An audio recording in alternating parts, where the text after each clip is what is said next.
Hey everyone, so this is a little awkward, but the build is already done. I already recorded this video in its entirety, the build and the driving of it, about an hour's footage, and then when I went to edit it, it was corrupted.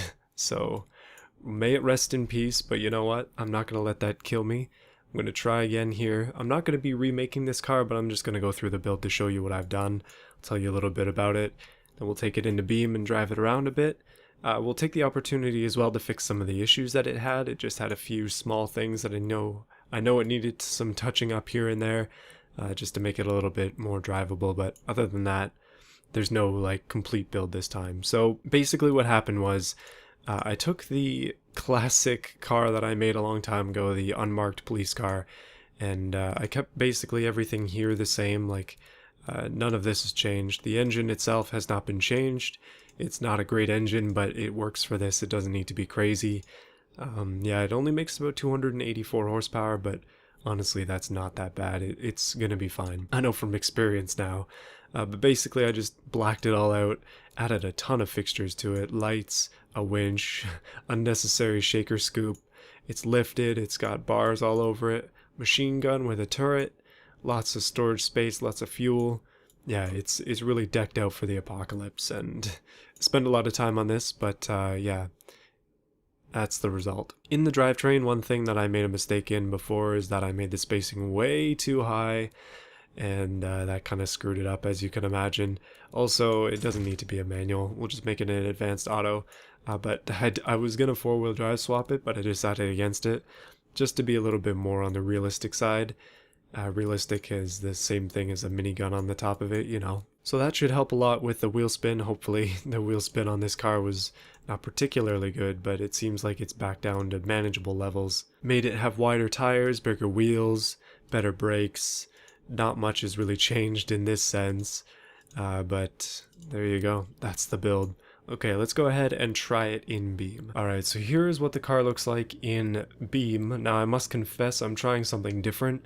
The reason that my previous attempts at making this video have failed is actually because of shadow play. It wasn't processing the videos properly, so I'm trying to record this differently this time using OBS, and it's a different file format, probably different quality, and it's gonna be, well, hopefully better. It'll be the same audio, but the video might be a bit different. Let me know what you think. If this works out for the better, I might just start using OBS for everything, because goodness, shadow play's driving me a little bit nuts today. I just wanted to drive this car anyway. I really wanted to put up another video, so that's what I'm working towards now. But I will say this car is pretty decent. In terms of sound that it makes, it's like almost perfect. The looks wise, I mean, it's a little bit questionable. It's very apocalyptic, but it's like Mad Max apocalypse style, not so much zombie apocalypse as I was originally intending. But anyway, I brought it here to this map specifically, just because it looks like a bit of a wasteland, and that's sort of what we're going for. Now, thinking about it though, the desert would have been appropriate as well. But anyway, I've got a few ideas for this car. I'm going to repeat some of the challenges I did in my original take on this, and then I'm going to do some other ones that I thought of as I was recording that I didn't do. So let's go ahead with that. This video is going to be pretty short because I just don't have any time now that I've wasted like 2 hours on this. But yeah, let's go ahead and try it. Alright, so ahead of us we have a concrete wall, and behind that is a fallen over concrete wall, because it just happened to land on a surface that was not quite level. But this is what the thumbnail is. This is from the original take. Let's drive this thing through a concrete wall. You can see what I'm talking about when it comes to durability. Yeah, that was a pretty high speed crash, but we're still going. Yeah, nothing can stop this car, except for maybe a retaining wall. Alright, so there's a retaining wall standing tall over there. We're gonna have to line ourselves up to be able to get into range of this thing. Driving off-road in this car isn't great. It seems to scrape quite a bit. It's definitely more of an on-road, maybe in the showroom type of apocalypse car, if you know what I mean. Actually doesn't make any sense at all. But anyway, let's go ahead and just drive straight into this barrier. See if we can't just put a dent in it at the very least. Okay. Yeah, all we're gonna do is put a dent in it at that speed. Let's try again though. I have an idea. Maybe if we come off the track over here doing some speed, we'll be able to ram into it hard enough. I'm just going to leave the damage on for now. We'll come back and try this again. Alright, I've gone farther back. I'm going to drive the track, try and drive it at speed. This car is not great at speed, but it's better than it used to be, trust me on that one. There was a serious bump there that screwed me over last time, and ugh, goodness. Well, we definitely need more of a run-up if we're ever going to get through that. And now we seemingly have a very heavy block on the front. Let's see what we can do. Oh no. Okay, I would say that was a success then. So driving around with a block on the front is surprisingly challenging. I know these blocks do weigh quite a bit, which is cool that the physics work that way, but it being stuck on the front of the car means we basically can't turn. And now it's gone. So the reason that I haven't been recording in OBS all this time is just because I'm kind of afraid, specifically of the resource hog. Like, OBS uses a lot more resources than Shadowplay does, and that's kind of the point of Shadowplay. It doesn't use that much of your computer to actually work. But in this case, OBS doesn't really do that. It uses as much as it can get, or as much as your quality settings allow. I've got them up pretty high, so hopefully it works out well. But one thing I know that I need in the future is a newer computer to be able to balance this. Because I know in some of the more intense games, this one included, OBS is just not going to work out for us. So I was thinking with this car as well, like the roads in the Apocalypse are not going to be nice. Eventually they will disintegrate, people are not taking care of them anymore, potholes will form, roads will get washed away, all that kind of stuff. So you do have to be able to drive off-road at least somewhat. And that being said, it's going to be mostly this kind of thing where there's just crates everywhere, trees overhanging the road, just dangerous situations for normal cars. And then you turn onto here, and then we get into the beach. So this is probably getting closer to what a desert apocalypse might look like. Yeah, I think just because the video for this car didn't turn out well, we'll have to bring it back again sometime. Just gonna have to use it for some other purpose. Ooh, the lag there. That's what I'm talking about with OBS. It did not do that before. Okay, down and nearing the pool of water. Pretty sweet drift there. I don't know, I'm just kind of driving the car at this point.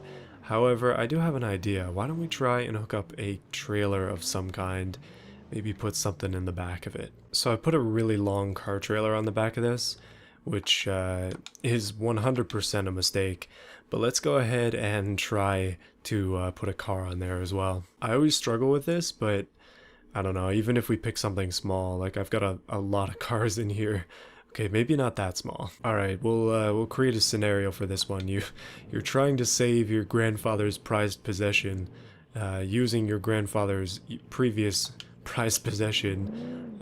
So what you're gonna have to do is drive up this classic car onto the trailer, and then use the Crown Vic to drive it through the apocalypse.